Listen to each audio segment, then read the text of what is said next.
요한계시록 16장 5절에서 6절 말씀, 신약성경 415면에 있습니다. 찾으셨으면 제가 봉독하겠습니다. 내가 들으니 물을 차지한 천사가 이르되 전에도 계셨고 지금도 계신 거룩하신 이여 이렇게 심판하시니 의로우시도다. 그들이 성도들과 선지자들의 피를 흘렸으므로 그들에게 피를 마시게 하신 것이 합당하니이다 하더라. 아멘. 감사를 드립니다. 지금까지 우리가 인재앙 또 나팔재앙, 오늘 마지막으로 대접재앙이 이제 시작이 되고 있습니다. 나팔재앙으로 3분의 1이 파괴가 되었고, 마지막 대접재앙을 통해서는 세상이 온전히 멸망과 심판을 받게 됩니다. 7절에 보니까 내가 들으니 제단이 말하기를 그러하다. 주 하나님 곧 전능하신 이시여 심판하시는 것이 참되시고 의로우시더라 하더라. 오늘 제단의 음성을 통해서 마지막 하나님의 심판이 의롭고 합당하다고 찬양을 올려드리고 있습니다. 하늘의 제단은 어떤 것입니까? 하나님의 백성들의 기도와 하나님의 순교자들의 생명이 하나님께 향하여 바쳐진 곳이 바로 하늘의 제단입니다. 그들이 계속해서 악한 세력을 심판해달라고 청원을 계속하였고 기도하였습니다. 이제 그 청원의 기도가 온전히 이루어지게 될 때에 하나님의 심판이 의롭고 합당하시도다, 이렇게 찬양을 하고 있습니다. 성전에서 큰 음성이 나서 7 천사에게 말하되 너희는 가서 하나님의 진노의 7 대접을 땅에 쏟으라. 1절에 말씀하고 있습니다. 하나님의 성전에서 7 대접의 재앙을 명령을 하고 있습니다. 이는 이사야 66장 6절에 보면 목소리가 성전에서부터 들리니 이는 여호와께서 그의 원수에게 보응하시는 목소리로다. 이사야의 예언의 말씀과 같이 그의 원수인 적그리스도에게 내려지는 심판이 마지막 때에 이루어지게 되는 것이죠. 2절 말씀 보면 첫째 천사가 가서 그 대접을 땅에 쏟음에 짐승의 표를 받은 사람들과 그 우상에 경배하는 자들에게 악하고 독한 종기가 나더라. 첫 번째 대접 재앙입니다.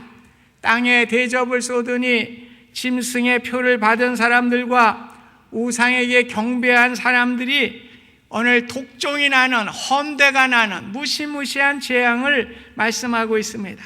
이들은 자신의 영혼을 적그리스도에게 맡겨 잠시 세상에 살면서 세상과 짝하고 세상이 주는 즐거움을 누렸던 이러한 자들이 받는 고통을 말씀하고 있습니다. 전에 장발장이 은쟁반을 훔쳐서 경찰에게 잡혀왔을 때에 그 촛대까지 주면서 내 영혼을 사서 하나님께 바쳤다 하는 신부의 이야기를 제가 드렸습니다. 오늘 우리는 그리스도께서 십자가에 죽으시고 그 보혈로 인해서 우리의 영혼을 사서 하나님께 드려진 존재들입니다. 이제 잠시의 즐거움과 행복을 위해 신앙생활을 멀리하고 세상과 짝하며 살게 될 때에 우리도 하나님보다 세상을 더 사랑하는 적그리스도가 되지 말라고 하는 법이 어디 있겠습니까?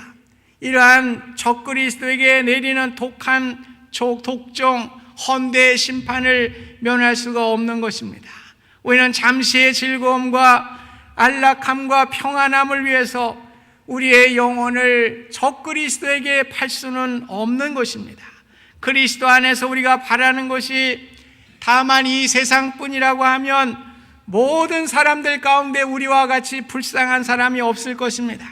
그러나 세상은 안개와 같이 잠깐 지나가는 것이고 하나님의 세계만이 영원하므로 우리가 믿음에 흔들리지 않고 항상 믿음으로 살아가고 우리의 수고가 주님 안에서 헛되지 않도록 살아가도록 바울은 우리에게 격려를 해 주었습니다.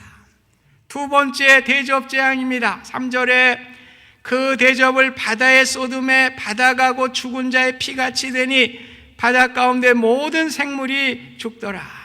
바다의 물이 피가 되어 변했습니다. 바다의 생물들이 다 죽게 되었습니다. 나팔재앙 때에는 3분의 1이 죽었지만은 오늘 대접재앙에서는 모든 바다의 생물들이 다 죽게 됩니다.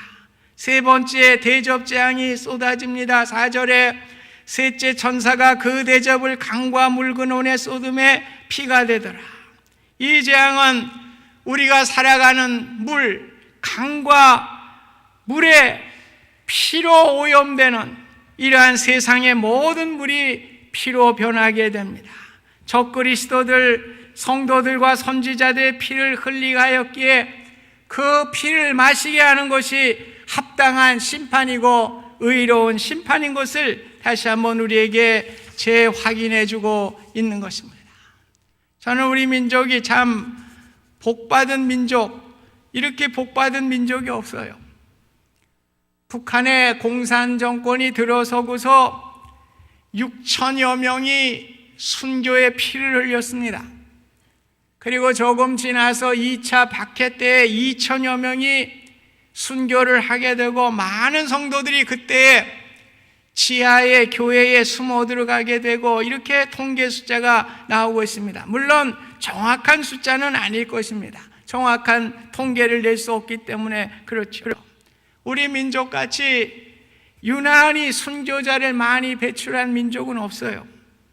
대원군의 쇄국 정책으로 인해서 많은 이들이 순교를 하게 되고 일제의 신사참배로 인해서 순교자를 많이 배출하게 되고 민족의 비극인 남과 북이 갈라지면서 공산주의자들에 의해서 많은 순교자가 생기게 되고 민족의 전쟁을 통해서 많은 순교자를 공산당에게 주게 되는 어려움을 피를 흘린 민족입니다.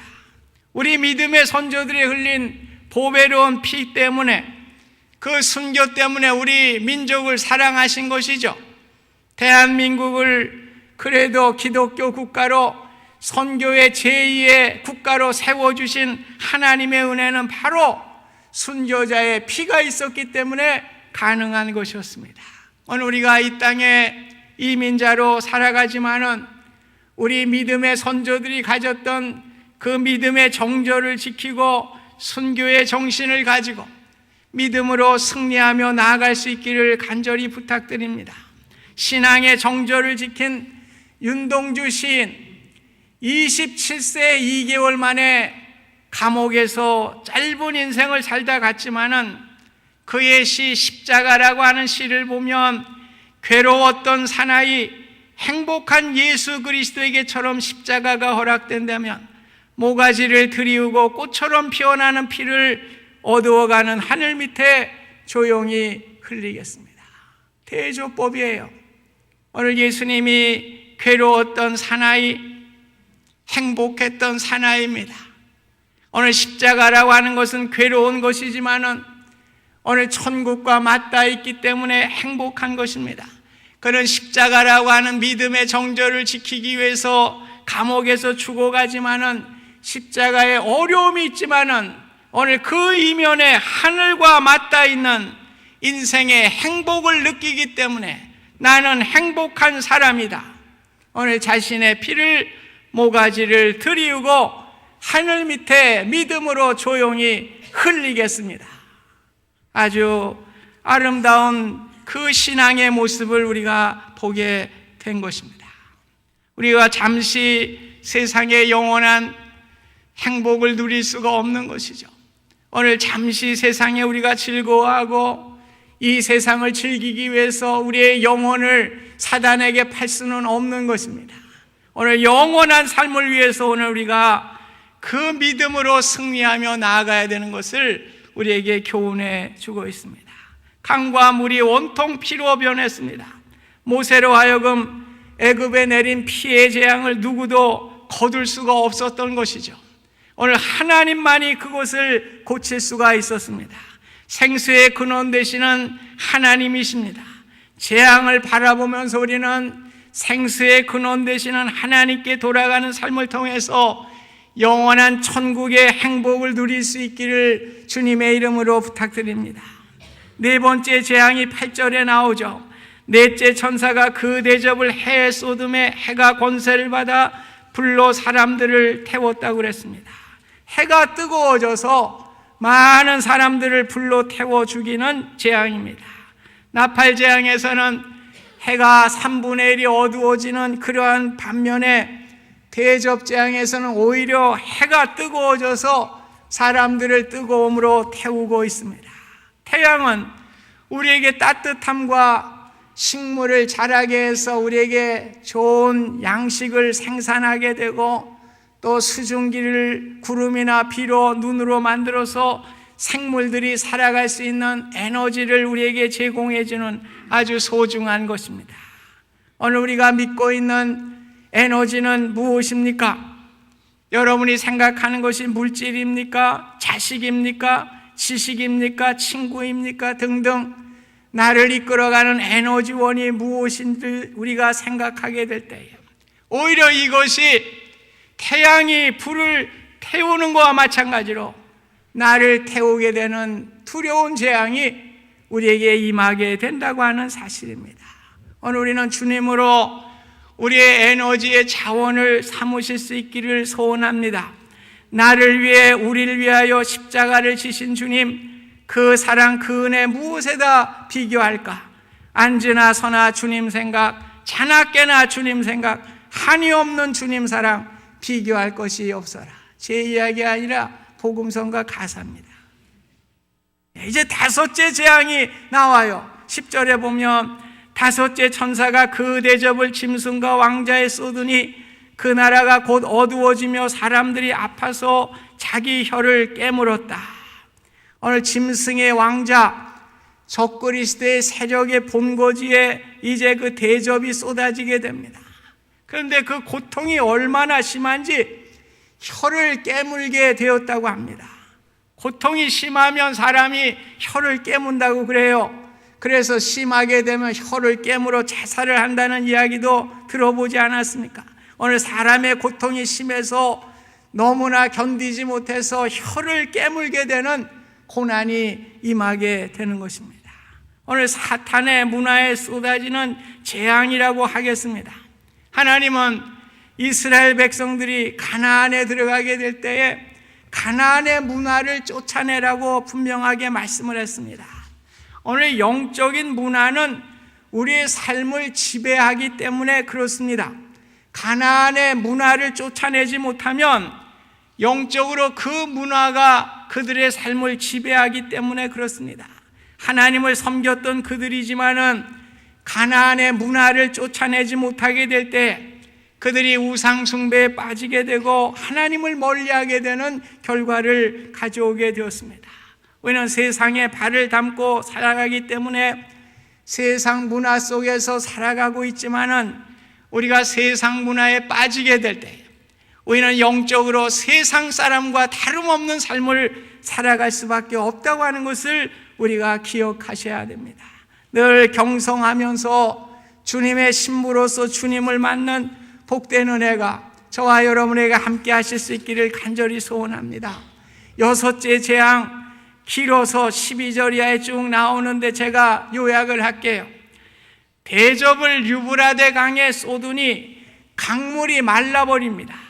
그래서 하나님을 대적하는 악한 새 영, 많은 무리들이 그 강바닥이 말랐으니까 그 강바닥을 이렇게 건너면서 최대의 전쟁을 하나님과 준비하게 되는데 이것을 우리가 아마겟돈 전쟁이다 그렇게 이야기를 합니다. 아마겟돈은 정확히 어딘지 우리는 알 수 없어요. 분명한 것은 모든 악한 세력들이 다 모여서 하나님을 대적하게 되고 오늘 그 세력들이 처참하게 패배를 당하는 그때 그곳을 우리는 아마겟돈이라고 하는 것입니다. 그래서 우리는 지형적인 의미가 아니고 하나님의 심판에 그때 그들이 당하게 되는 그곳을 말하고 있는 것입니다. 이러한 때를 준비해서 15절에 보면 깨어 자기 옷을 지켜 벌거벗고 다니지 아니하며 자기의 부끄러움을 보이지 아니하는 자는 복이 있도다. 늘 슬기로운 다섯 처녀와 같이 기름을 준비하고 경성하는 삶을 살아가는 자가 복 있는 인생인 것을 말씀해 주고 있습니다. 이제 마지막 7번째 대접 재앙이 17절 이하의 말씀에 나옵니다. 다 읽기가 그래서 또 요약을 해드리면, 대접이 이번에는 공기 가운데 쏟아지면서 번개와 지진이 일어나고 땅이 황폐하게 되고 우박이 떨어지는데, 그 우박이 한 달란트라고 그랬어요. 한 달란트면 35kg짜리 우박이 그냥 다다다닥 다 떨어져요. 그래서 사람을 죽이고 유사일의 가장 큰 재앙이다, 그렇게 말씀을 하고 있습니다. 그래서 큰 성 바벨론이 세 조각이 나고 인근 모든 나라와 섬과 산들이 다 파괴되었다, 이렇게 말씀을 하고 있습니다. 오늘 마지막 재앙은 공기 가운데 쏟아지는데, 공중은 어떤 곳입니까? 용과 짐승이 권세를 잡고 있는, 공중 권세를 잡고 있는 곳입니다. 오늘 이들에게 오늘 재앙이 내리게 되고 결정적인 타격을 가하게 되는 것이죠. 특별히 17절에 되었다 하시니, 이 되었다는 단어는 성취한다, 완성한다, 그런 의미를 가지고 있는 단어입니다. 오늘 하나님의 최종적이고 완성적인 진노, 인간의 역사의 종말이 성취되고 완성되었다, 이렇게 선언을 하고 있는 것입니다. 바벨론이라고 하는 모든 사탄의 제재가 하나님의 진노 아래 산산이 부서지게 되었습니다. 물론 바벨론의 심판의 상세한 내용이 또 17장, 18장에 기록이 되어 있어요. 계속해서 말씀을 전하겠습니다만, 이렇게 악한 자들의 심판이 이루어지게 될 때 오늘 하나님을 떠난 자들에 대한 의롭고 합당한 심판이 이루어지게 되고, 의롭고 합당한 심판입니다, 이렇게 우리가 하나님을 경배하게 되는 것입니다. 왜 이렇게 앞으로 일어날 재앙에 대해서 요한계시록을 통해서 여러분들과 함께 나누게 되는 것입니까? 오늘 고난을 통과해야, 오늘 우리가 고난을 통과하신 분도 계시지만은 고난을 통과하지 못하신 분들은 이 재난의 고난을 통해서 간접적인 고난을 통과하실 수 있기를 바랍니다. 고난을 통과하지 않으면 우리의 신앙은 정금과 같이 나올 수가 없는 거예요. 이어령 교수가 쓴 책에 보면 보들레르라고 하는 시인의 시를 소개하면서, 저는 보들레르라는 사람 잘 몰라요. 그저 소개하는 것뿐입니다. 나는 지팡이로 널 치리라, 마치 모세처럼. 그래서 내가 흘리는 눈물로 내 마음에 사하라 사막을 적실 것이야. 이 보들레르라고 하는 사람은 건강한 여인, 눈물 없는 사람을 가장 두려워했어요. 그래서 두려워하니까 그 여인을 때릴 수밖에 없는 거예요. 때려서 눈물이 나서 마치 지팡이로 반석을 쳐서 물을 내서 사막을 적시듯이, 감동도 감수성도 없는 그 여인을 때려서 오늘 그 마음의 사막에 감수성이 생기고 감동이 생기고 정서가 생기고 사랑이 생기고, 이렇게 될 때에 소망을 담을 수 있다, 이러한 이야기다. 이어령 교수가 한 이야기. 그렇습니다. 우리는 하나님의 7 대접의 재앙을 통해서 간접적이나마 반면 교사와 같이 우리가 교훈을 받게 될 때에 오늘 우리의 신앙이 천군과 같이 나오게 되는 거예요. 신방 중에도 종종 그런 얘기를 합니다만, 우리 교우들 가운데 어려워서, 경제가 어려워서 어렵게 사는 분들도 있어요. 그래, 그 고난의 터널을 이제 통과하게 되니까 세상에 보는 것이 달라지더라. 의미가 가요. 고생 안 하신 분들은 몰라. 보세요. 오늘 기차가 지나가는데 이쪽이에요. 어느 터널을 지나기 전에는 이쪽 세상밖에는 못 봐요. 그런데 그 터널을 지나가게 되면 어떻게 됩니까? 다른 세상을 보는 겁니다. 다른 세상을 보는 거예요. 오늘 우리 인생도 마찬가지예요. 오늘 고난의 터널을 지나기 전에는 이 세상밖에는 몰라요. 내가 몸담고 있는 세상밖에는 몰라요. 그래서 거기서 뭘 뚝딱뚝딱 만족을 누리려고 그래요. 그런데 그 고난의 터널을 지나게 될 때에 어느 우리는 새로운 세상을 우리가 보게 되고 우리의 생각이 바뀌게 되고 가치관이 바뀌게 되는 거예요. 그래서 그 고난을 통과하신 분들의 얘기의 공통점은 무엇입니까? 오늘 일은 난 몰라요. 내일 일. 오늘도 하나님께 맡기는 거예요. 내일 일 어떻게 될지 몰라요. 하나님께 맡겨요. 내가 계획하고 내가 뭐 한다고 그래서 되는 게 아니에요. 그러니까 하나님께 맡기는 이러한 삶으로 바뀌어지게 되는 거예요. 우리가 남자들이 군대 이야기를 많이 하는데 군대 갔다 와야 사람 된다고 그러잖아요. 왜 그래? 고난의 터널을 통과해 보니까 그러니까 생각이 달라지는 거예요. 고난을 통과하니까 전에 생각했던 거하고 이제 통과한 후에 보는 세상의 모습이 달라지게 되는 것입니다. 오늘 이러한 하나님의 심판이 나의 고난으로 간접적으로 받아들일 수 있기를 바랍니다. 물론 신앙적으로 여러분들이 고난을 당하셔서 정금과 같이 나오신 분이 계시다고 하면 고맙습니다. 그러나 그렇지 못하다면 이것을 나의 고난으로 오늘 내가 이 고난을 받아야 될 터인데 하나님께서 나를 구원해 주셔서 이 대환난을 내가 거치지 않도록 하나님께서 나를 세워주시니 얼마나 감사합니까? 오늘 이러한 마음을 갖게 될 때 우리의 신앙이 바뀌어지게 되는 거예요. 오늘 우리의 신앙이 옛날과 같지 않습니다. 오늘 우리는 옛날은 금과 은만 가지면 우리가 다 될 수 있다고 생각들을 해요. 그래서 그것만 가지면 내가 잘 되리라. 그런데 어디 그런가요? 우리의 마음의 상처, 금과 은을 가지고 되돌릴 수 없습니다. 우리의 부부의 관계, 우리 자녀의 관계, 나의 모든 상처, 모든 문제들이 금과 은 가지고 해결할 수가 없어요. 성전 미문에 구걸하던 안진뱅이가 금과 은을 가지고 뭘 했어요? 병을 고칠 수는 없었어요. 그저 먹을 거나 그저 동량해서 먹을 수 있지만은 오늘 베드로와 요한은 금과 은이 없었던 사람입니다. 그러나 그들에게 있었던 것은 무엇입니까?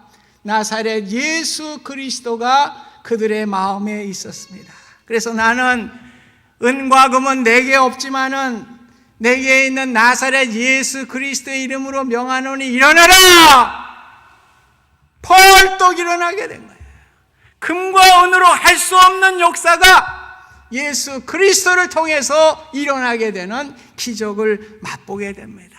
그저 구걸에서 먹던 이 안진뱅이가 서게 되니까 얼마나 기뻐요. 성전을 들락날락하면서 뛰기도 하고 걷기도 하면서 하나님을 찬양하였더라. 인생이 완전히 바뀌는 것이죠.